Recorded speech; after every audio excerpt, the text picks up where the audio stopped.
Hey, what's up, y'all? What it do? Welcome back to part 2, numero dos of the story of us. If you haven't already, please go and watch part 1, just so you can get a little bit more context, a bit of background story as to why I am doing this series in the first place. But once you have done that, please come on back to part 2 and join us. Without any further ado, let's get into this popcorn testimony. You ever have this best friend?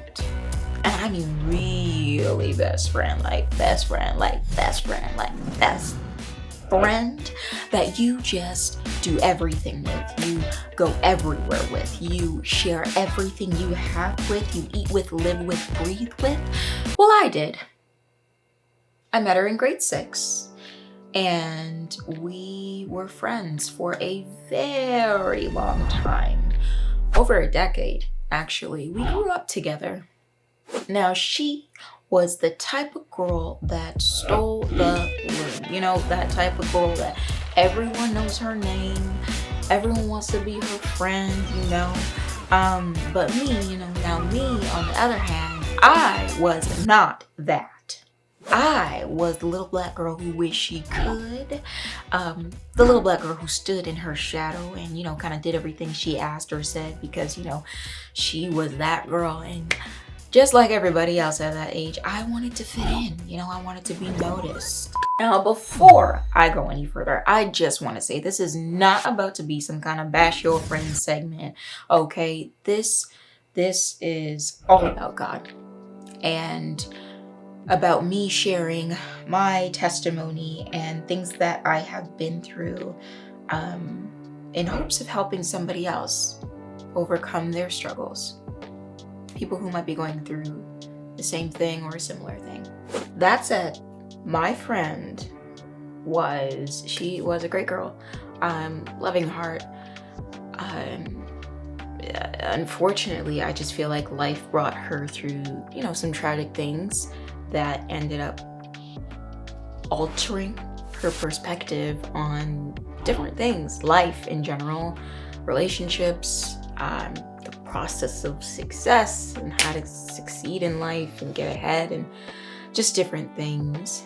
Now this, sadly, I feel just disrupted the trajectory of her life and destiny in such a way that it can only be fixed by the grace of God. And I pray that it is fixed by the grace of God because I love her and I always will. Anywho, back to my testimony. So she was this fiery, upbeat, adventurous girl who could make you feel like you were on top of the world 1 second and then just completely break your self-worth in the next. Now, what I want to share with you guys is a little bit about what our relationship was like and how God ended up using that to show me who I am in Him and also show me that there is no friend like Jesus. Growing up, I would consider myself to be a very impressionable young lady, a little bit naive, a lot naive, and well, before I even go any further, this is not to say at all that this excuses any decision that I have ever made, because at the end of the day, those decisions were my decisions and I own up to that. But anywho, I wanted so bad to fit in that I changed everything about myself. The way I walk, the way I talk, the way I dress, everything in order to feel a sense of acceptance. And I would even go as far as to say admiration. I wanted people to look at me and see someone that I didn't see. I wanted them to see a confident, intelligent, funny, powerful girl who also looked like them. So I did whatever I could to display that, including following the lead of a girl, my friend at the time, who I felt like, or who appeared to me to be everything I wanted to be. Now, she was wild, y'all, and sometimes dangerous. A lot of times dangerous. But on top of that, she, would constantly have these crazy ideas to just do things, to get money or things she wanted, or go places she wanted to go. And because I wanted what I thought she had in personality and influence, the way she could command a room, I followed suit. Now together, we were rebels, y'all. We were bad. Okay, we robbed stores, we robbed schools, we robbed homes, cars, even churches, y'all. And we'd go out. We would go out all night partying. We would go out all night clubbing. We would take any drugs that we could get our hands on, and I mean weed, cocaine, MDMA, ecstasy. Like, Jesus saves, y'all. Jesus saves. I remember there was this one time that we were out with a bunch of friends. Actually, not really a bunch of friends. It was just a couple of guy friends that we had at the time. And we were going to rob some places. And we went to a neighborhood and we were checking all the cars. It was the middle of the night. And we were trying to see what cars were open, what cars were unlocked. There were a few and we robbed some stuff. And then there was one that had the keys inside. I'm sure you can see where this is going. Yeah, so we took the car, stole the car in the middle of the night, and took it for a joyride to different cities. Jesus saves, y'all. Jesus saves. The one thing that I do remember feeling at that time, besides terrified out of my derriere that we were going to get arrested, was this thought that just came to me. And it was, now they'll like me. Now I'm cool. Now I'm who I'm supposed to be in this moment. And looking back on it, it really did show me that I truly did not know who I was. And I had no idea what I was supposed to do or who I was supposed to be. I also remember a time where we went with a couple of friends to this forest to just go and drink and party, get drunk, get high, whatever. And all I remember is that day I accidentally overdosed on MDMA and did all the wrong things. All the wrong things. That to this day, I still don't even fully remember. My friend ended up telling me after the fact, when I came to, when I was conscious by the end of the night, when I woke up in her bed in the basement of her house, covered completely with branches and leaves, in my hair, in my underwear, dirt all over me. She ended up explaining, what kind of day I had. And basically, in a nutshell, I decided in my overdosed state to completely get butt naked, run through the forest, and call myself Eve, and give myself over to anything that was earth, trees, bushes, grass, you name it. So that was then, and this is now. Jesus saves, y'all. Jesus saves.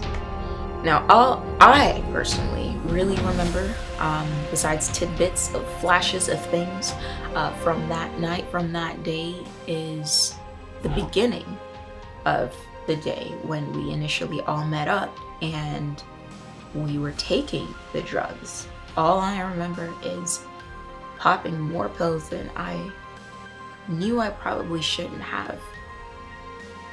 And having that thought that I had before come back to me then, being, now they'll like me.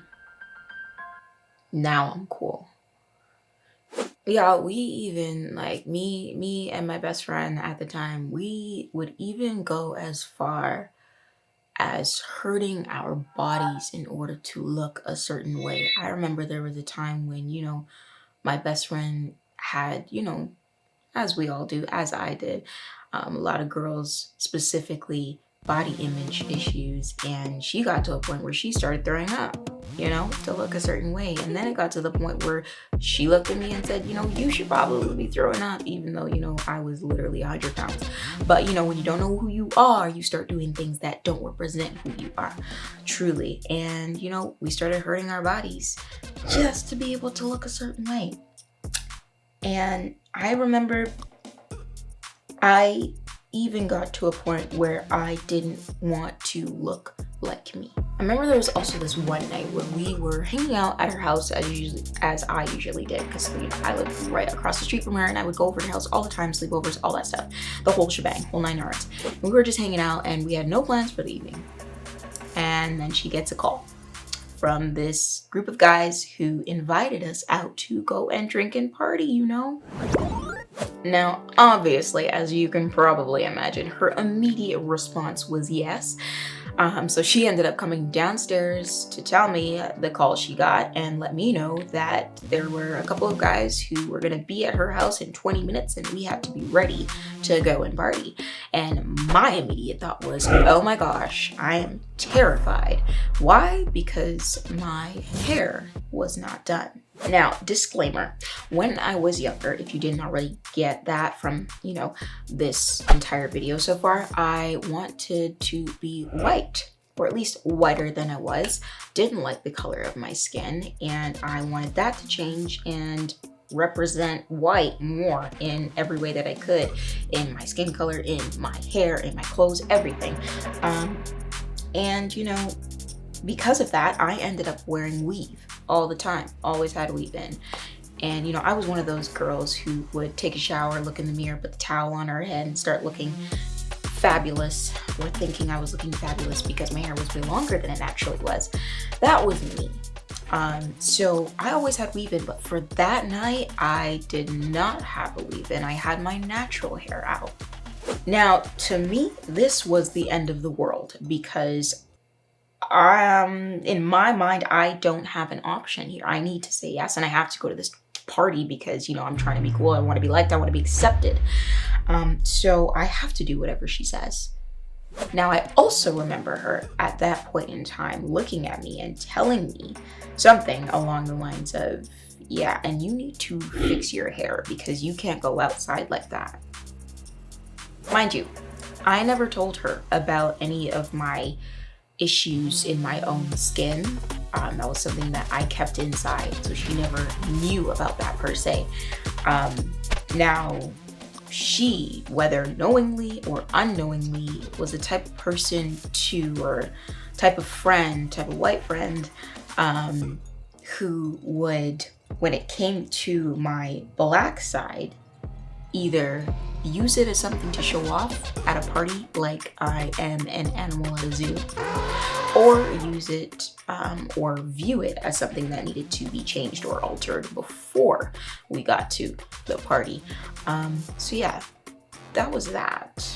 Long story short, I ended up rushing my bum off and getting a whole bunch of old weaves that I had, piecing it together and gluing it into my hair. Mind you, I didn't necessarily know how to do hair or protective styles or things like that then. My mom used to do my weaves for me all the time, so I just had to think of something really quick and on the fly. And I had hair glue and waves. So I took the glue and glued it directly to my scalp. Y'all, I messed up my hair. Messed it up. I just remember in that moment where she said that, feeling so low and so beneath her and everyone else who I associated with, especially because the crowd that I mainly hung around was white. I just ended up feeling so beneath them and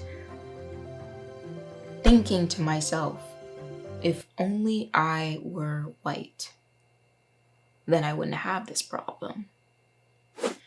Now, it wasn't until years later, after her and I had this big and unfortunate falling out, that God ended up telling me that I was following her man blindly, looking for an identity that he already gave to me. He told me that you don't fit into this world because you were never meant to fit into this world. This world will make you think that your skin color determines your status in a room. This world will also try and tell you that unless you stoop to their level of rebellion, then you'll never be seen or heard by the people that matter. Then you'll never be able to progress to that level of success that you desire. This world will try and convince you that the more that you give to it is the more that it will give to you, and the more that you will ultimately be fulfilled. The more that you say yes to it, the more that you degrade yourself, who you truly are, in the name of acceptance from it, is the more that you end up shedding away your identity in Christ. He said your identity in Christ is power, love, and a sound mind. Why? Because I've given you my spirit, which comes with power, love, and a sound mind. He said your identity in Christ is power, love, and a sound mind. Because I have placed my spirit inside of it. You have God's spirit inside of you, which comes with power, love, and a sound mind. Now, this power that I'm talking about, that you have inside of you, comes with authority and dominion over the addictive and enchanting allure of a life filled with drugs and crime and frivolous living that comes from your own selfish desires. Now, this love that I'm talking about, that you have in you through my spirit, that is part of your identity, comes with love for others, yes, but also love for yourself. So there's no need for you to have low self-esteem or change who you are, because you are beautifully and wonderfully made. Now, lastly, the sound mind that I'm referring to, that you have through the spirit that lives inside of you, keeps your spirit yielded to my spirit, the Spirit of God, who is your Father, who created you and formed you and gave you your purpose. And on top of that, the reason that you are now put in a position where you have the opportunity to live out that purpose and your true identity is because He, your Creator, sent His only Son, Jesus Christ, to die for you. Jesus Christ, who calls us friends. He then said to me, so the next time you want to go out and consult this world or your friends on who you are or who you should be or what you should do, remember that your friend, Jesus, says otherwise. Ever since then, whenever I have felt unsure or whenever I've doubted who I am.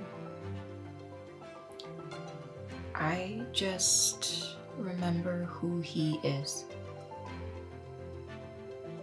And I also remember that He lives inside of me. And that's enough. And it is my hope that you remember the same thing.